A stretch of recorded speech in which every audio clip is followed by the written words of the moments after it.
Hey everyone, here we are again for another episode. Transition is coming.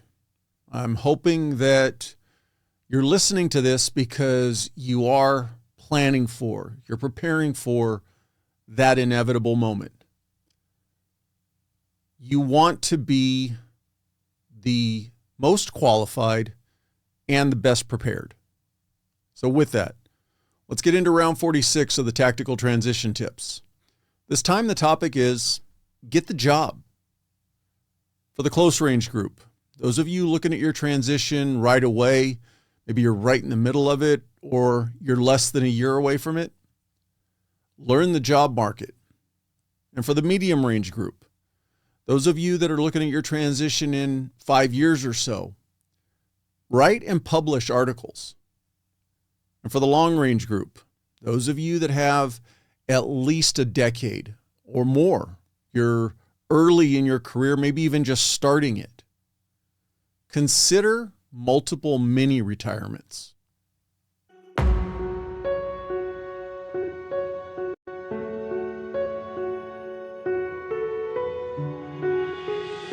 When you transition out, is try to model all of the good things, the discipline, the structure, that little bit of rigidity into your everyday life. And I think that that's a great way to make that transition happen, man. Take the time to invest in yourself because it means everything. You know? That's what the difference is. The difference is not just to collect a check. It's to live 25 years, 30, 40 years after you retire and pay it forward that way. Close range group, you need to learn the job market. Once you choose whatever field, whatever industry, whatever company you want to get to, you need to become a student of everything about that. Whether it be the industry as a whole or whether it be the specific job or the company that you want to get to. You need to learn as much as possible. You need to be considering doing as much thorough research as you feasibly have the time to do. Your ultimate goal is to understand the culture within that organization. The culture of that organization is what you're trying to step into. Additionally, you want to have a wide breadth of knowledge for the industry as a whole, but really kind of dive into and focus on the culture of that organization.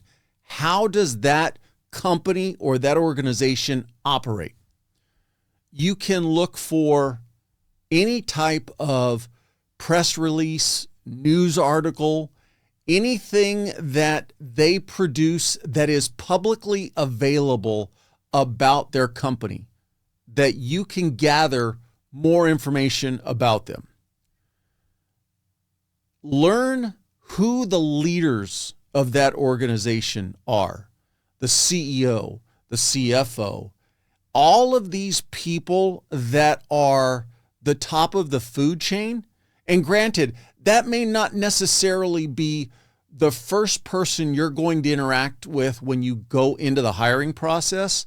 But if they're a very forward-thinking, a very progressive, modern company, many times these leaders of these companies or organizations have an active social media presence.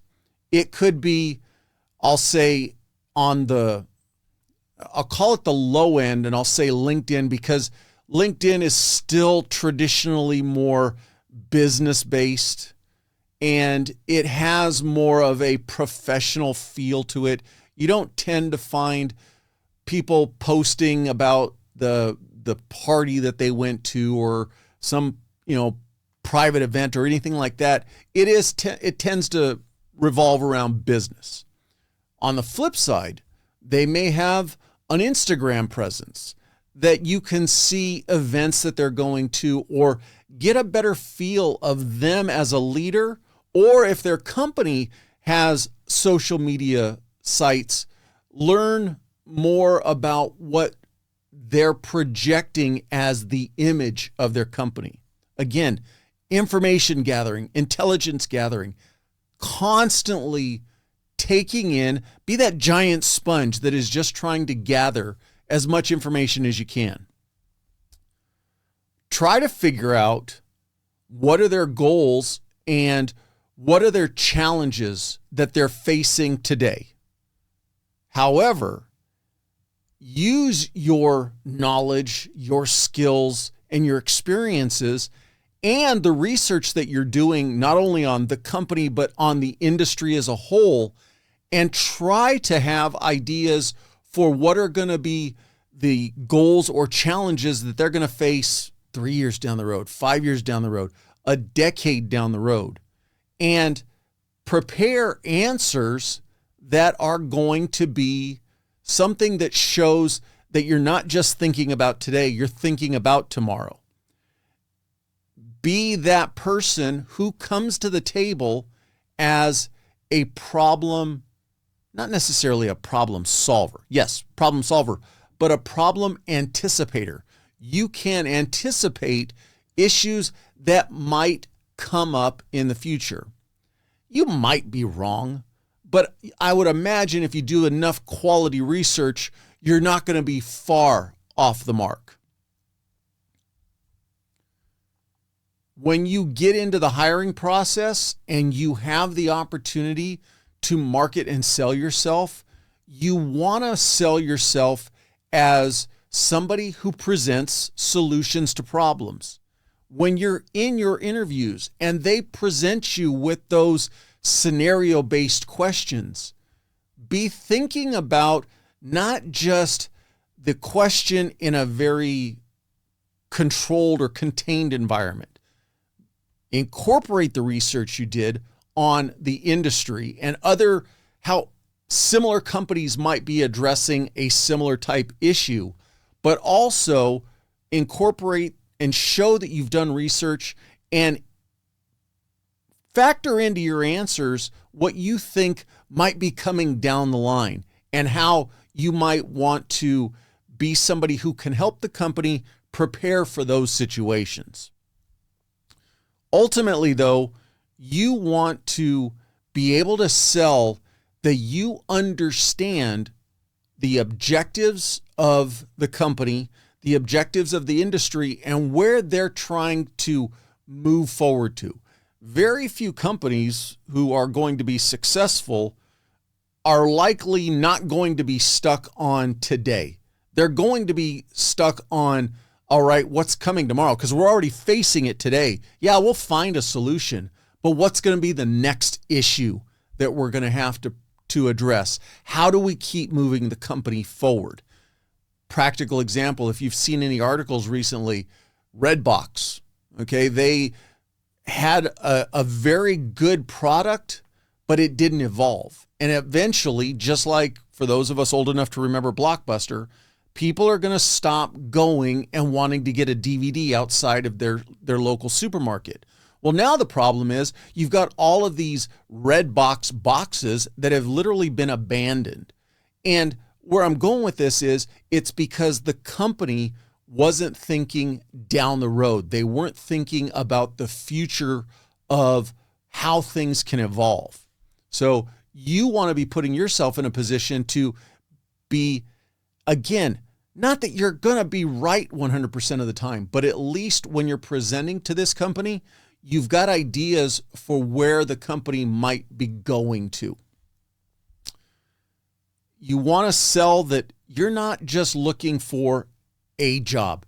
Hey, I'm so-and-so, and I've got this experience and these skills. Give me a job.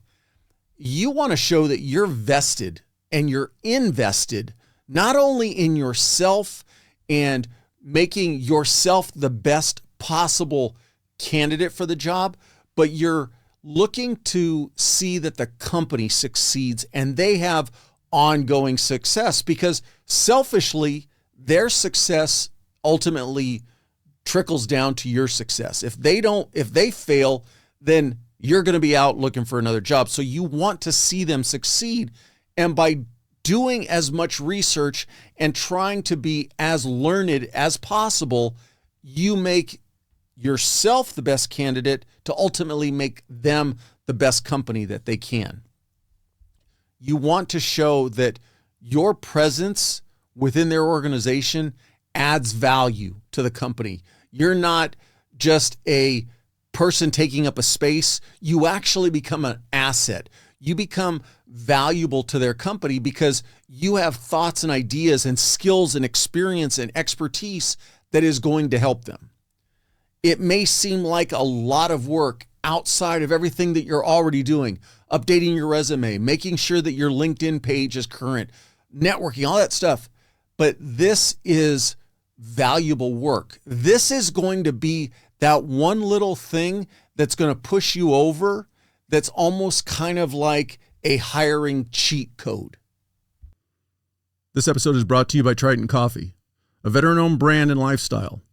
And while they're masters of cold brew, Triton's beans are roasted to create a flavor that shines whether you drink it hot or cold. There's no bitterness, there's no burnt taste, it's just good tasting coffee. Their coffees taste amazing hot, which is how I prefer it, while still designed to excel as a cold brew. But Triton Coffee is more than just great taste. Triton supports your wellness journey, featuring ingredients like organic mushrooms, adaptogens, and nootropics.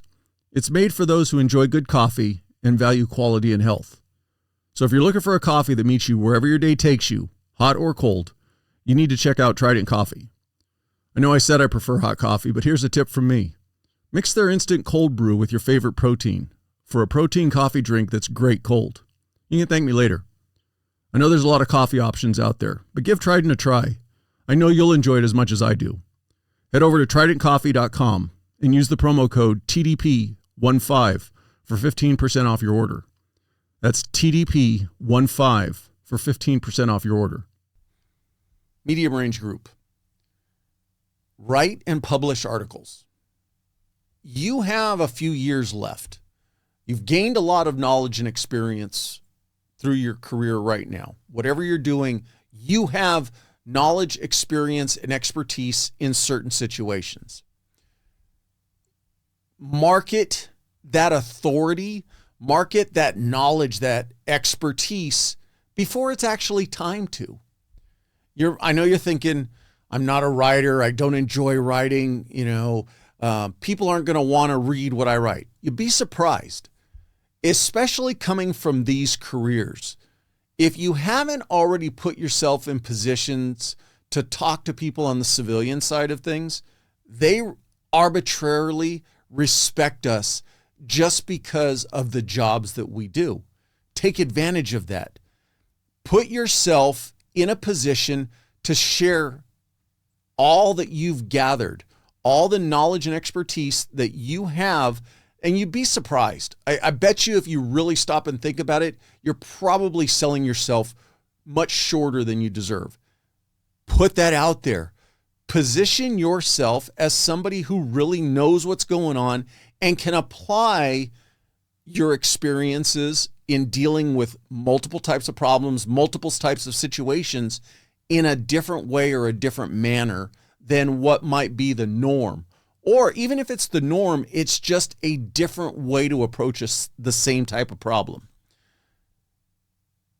What you're going to find is the knowledge and experience that we bring to a situation, others can't really replicate, because many times on the civilian side, they haven't been put, most importantly, in the stressful situations that we've all experienced, and that we've had to maintain our composure, maintain our cool, remain calm when everything around us is falling apart.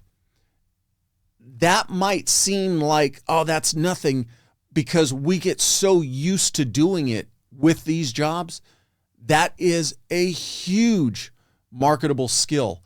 And one of the things that you'll see if you really put yourself out there and be a little vulnerable to critiques and people having a difference of opinion, which is fine, but you're going to be able to bring this level of I call it maturity, but it's a level of calmness to situations that they're going to perceive are very hectic or very chaotic, when really They're not. They're making them more chaotic or out of control than they really need to be.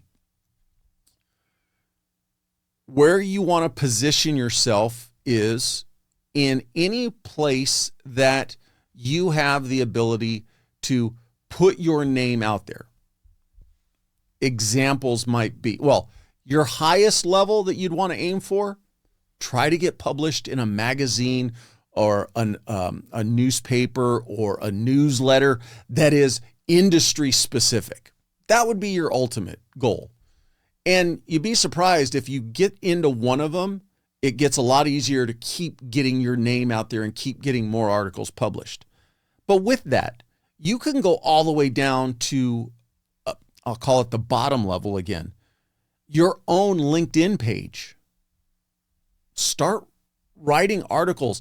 If you read something about a problem or a situation that arose at a company, there'll be a news article on it, whatever it is, an employee issue or a tragic incident that occurred. Write your opinion on what are other ways that maybe could have been utilized to address this situation. Leadership issues. How many companies today not fail, but lack the basics of quality leadership that we just take for granted? Again, you'll find articles about that, problems with employees or whatever it is. Don't write it in a negative manner to where you're just bad-mouthing the company. Write it in a manner that offers a positive spin on the solution. That's at the bottom level. That's just your LinkedIn page. You have the ability to put out 200, 300 words. Nothing, you don't have to go massively long, but maybe it starts small and then it slowly grows. Or maybe as your network grows, you post something and it sparks conversation. The other thing you can do is the companies that you're interested in or the industries that you're interested in, get on their pages and be very interactive with, again, if somebody's posting an article, a lot of times what they'll do is they'll just post the article and they'll give a very short blurb sentence. Look at this issue that happened, or can you believe this happened? Or they may not even post any of their own words to it. They'll just post the article. Take some time, ingest what the article's talking about, and offer an opinion based on your knowledge and experience. Again, you're just working on getting your name out there. Get into industry groups where you are looking to move into that industry. Become engaging. All of these things that you're doing, keep putting your name out there. Keep getting you on people's radar. If you can, tag people from your network that are relevant to the situation you're presenting. So if it's a leadership thing and you have people in your network who are leaders, tag them. Get them to potentially, they see that they've been tagged, they read the article, they read your rebuttal, and now they start putting in their 2 cents. And again, get that conversation going. But you start putting yourself in front of now more and more eyes because the people from their networks will start seeing these ongoing conversations. And it's just a little bit each time, but the more you do it, the more you'll get more comfortable with it. And you've got time right now to build this level of authority or expertise in whatever industry you're trying to get a foothold in. You're going to be surprised that the more you get noticed, all of a sudden now you start hitting the radar of the hiring managers or the recruiters looking to bring new people into these companies. So that's your main goal, getting people's attention on you before it's time for you to actually step in and say, okay, I want to raise my hand. I want to try to get this job. The other thing is, as much as it's a good thing, it can be a bad thing, but you're focusing on the good of one of the things that's going to happen when you go to apply wherever it is, or even if one of these hiring managers or recruiters starts looking at you, they're going to Google your name beyond the LinkedIn page. If you've got your name out there in other places that is in a positive light, writing articles and such, that again is just going to bolster your credibility and build you up before you ever even walk in the door. So think about writing as almost your business card that you get to hand out early on before it's even time that you need to use that business card. You ever feel like your body just isn't keeping up the way it used to? We all know that life doesn't slow down, and sometimes the grind shows up in ways that we might not expect. Lower energy, focus that's a little off, maybe even motivation that isn't quite there. Human Performance TRT knows what it's like to want to get that edge back, and they're here to help you do it without the runaround. A veteran and first responder-owned company, they're not just your typical telehealth service that just hands out prescriptions. Human Performance takes a full view of your health. First, you hop on a video call with one of their expert providers who goes through your goals, your blood work, and any specific needs you've got. From there, they create a personalized plan that goes beyond just hormones. If you need support with mental health, they've got it. If you're looking to get serious about weight management, they can coach you through it. The best part, they keep it flexible. No locked-in subscriptions. As you progress, they're checking in, making adjustments, and keeping your health plan up to date. Because what works today might look different down the line. Everything they do is sent right to your door, hassle-free, so you can stay focused on the things that matter. And here's another benefit. If you're already on a hormone replacement program or have recent blood work, Human Performance makes it easy to transition. If your lab results are less than 6 months old, you could submit those directly. No need for new blood work. They'll review your current levels and build a customized plan based on where you're at now, so you don't have to start from scratch. It's just another way that Human Performance puts you first, meeting you where you're at on your health journey. Human Performance TRT is built around your success. This isn't a one-and-done approach. It's ongoing with real guidance because your health deserves more than just a quick fix. If you're ready to take the next step towards optimized health, check out Human Performance and see what a real personalized approach looks like.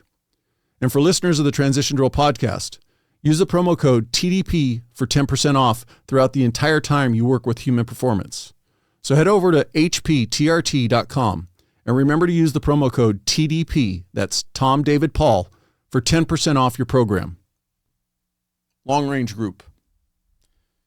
Consider multi-mini retirements. I'll let that one sink in for just a couple seconds because I know you're probably thinking immediately, man, that sounds really weird. And I get it. It does. You're early in your careers. I hope that you came to these communities because you were driven to. There is a passion inside you to want to serve. But that being said, just because you came to these careers doesn't necessarily mean you have to stay here. Now, one of the things that I often say that the military does really well that the first responder community doesn't. The military builds in forced reevaluations of your life, your career, and what are your objectives and goals going forward. Your enlistment comes to the end, and it's up to you to decide, do I want to re-up and continue with this path? What are the benefits to me? What are the impacts on me? What are the impacts on my family? Is this really what I want to do? And then you make the decision, do I want to stay in or do I want to get out? On the flip side, though, first responder community, you sign on the dotted line day one, and the perceived path is check back with us 20 years, 30 years down the road, and we'll give you your gold pin that says, thank you for your service, and there's the door. Granted, that's a very overgeneralized way of thinking about it, but the point I'm trying to make is that where the military side of the house, they get a forced reevaluation every 4 to 6 years. in the first responder community, there's nobody that forces us to do that. So when I say consider multi-mini retirements, all I'm saying is you love the job today. That is amazing. Go forth and prosper. But always keep an eye open for other opportunities, and always be open to the idea that this one career or this one job may not necessarily be your career. And there's nothing wrong with that. There's nothing wrong with getting into it, and then for whatever reason, maybe the luster wears off, maybe opportunities present themselves, whatever it is, if there is the chance to step away, be in a position to make an honest evaluation and say, do I want to take this opportunity or not? Retirement now is not what our parents' idea of retirement was. 65 years old, a pension check, and a gold watch. Those days are gone. And the more you operate in these careers, the more you're going to see that people don't necessarily stay anymore for merely the motivation of a pension check. Worse than that, you should not stay in these careers if you start feeling like it's a prison sentence and all you're looking forward to is my parole date. That's not a transition plan. That's not a retirement plan. Set your career goals now. Whatever you feel like you want to achieve, be front sight focused and try to achieve as many, if not all of those goals. If you want to promote and achieve whatever rank it is, then go for it. If you want to end up on a specialized team, a specialized unit, go for it. But also don't think that just because you get there, that's all there is for you, and now you have no other options. Be honest with yourself through the different stages of your career, because you also have to be aware you're going to change. Your life's going to change. Your family's going to change. All of those things are going to have an impact on your, what I'll loosely call, career. And what you like, what you want, what you feel is needed for you today may not be the same tomorrow. That's okay. The first thing you want to start doing, make sure you're saving some money. Besides the tax deferred and all that type long-term pension, 401k, whatever you want to think, there's that aspect too, yes. But be stocking away just a little bit so that down the road, 5 years, 6 years, 10 years, whatever it is, before these careers are quote unquote over, if something comes up, you have an idea, somebody you know has an idea, you just no longer like this, whatever it is, be in a financial situation that you can honestly evaluate, do I want to make the jump? Don't be in a situation where, man, I really want to make the jump. I don't know if I'm going to be successful, so I'm going to pass on this opportunity simply because you're not in a financial position to make that jump.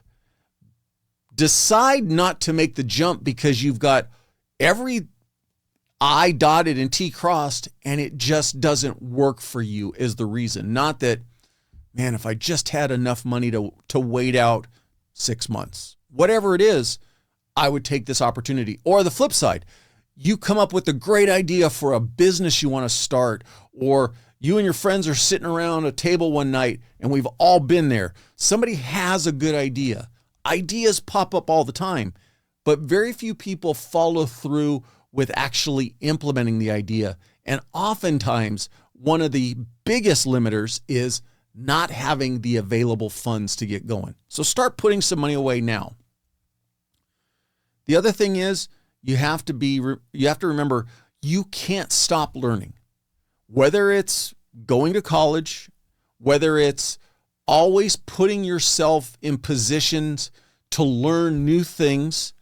It's not letting yourself get stale. It's not, hey, I made it through, boot camp. I made it through this certain training. I'm in my unit. I'm good to go. I don't need to learn anything more. Or, hey, I went to the academy. I'm on a fire team. I don't need to learn. No, you need to constantly be learning, constantly putting yourself in position to learn something new and develop your skills, expertise, and ultimately the experiences that knowledge is going to put you in.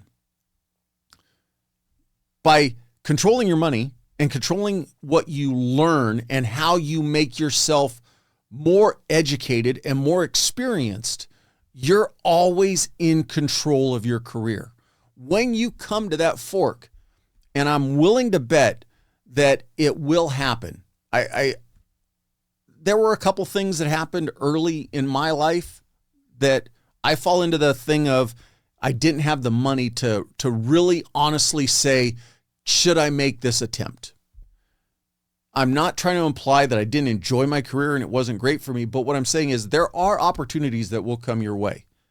Be prepared for those. Be open to them and be in a situation where you can honestly say, yes, I want to try this. No, I don't want to try this. I want to keep moving forward on the path that I'm on. Don't do these careers for 20 or 30 years feeling like you're stuck, feeling like I said before that this is a prison sentence and you're just simply waiting on your parole date. This should always be something that you're excited about, that is feeding not only your career goals, but it's also feeding your soul, that you look at these jobs as something that you look forward to getting up every day and going and doing. When it stops being that way, and now all of a sudden you're merely putting a check mark or a cross mark on a calendar date, closing in on your retirement, that's when you should really be thinking, do I want to do another 10 years? Do I want to do another 15 years? Do I want to do another 5 years? Wherever you're at, be able to make the honest evaluation for what works best for you, what works best for your family at that time. Ultimately, you want to get to your transition, when and wherever that's going to be. If it's at 5 years from now, if it's at 10 years from now, if it actually is 30 years in a career, get to that transition satisfied with the career that you did, but most importantly, that you're happy and that you're looking forward to whatever is going to be your transition. So in closing, close range group, learn the job market, own that battle space, and know everything that you can that is available to you about that space. Medium range group, write and publish articles. Sell your skills and your knowledge sooner than later. And you do that by getting your name out in the wild when you've got the time to do it. Long range group, as weird as this sounds, consider multi-mini retirements. Don't let other people's ideas of what a career is or what the retirement path is be your path. Make your own path. Make your own career and life choices. As always, I appreciate you taking the time to listen or watch. If you could, please, if you're not already, please follow the podcast. If you could leave me a rating or a comment, I would greatly appreciate it. If there's somebody that you think might benefit from listening to or watching the episode, please share it with them. And until the next one, we all are guaranteed to transition from these careers. These careers don't go on forever. Make sure the next career is what's best for you.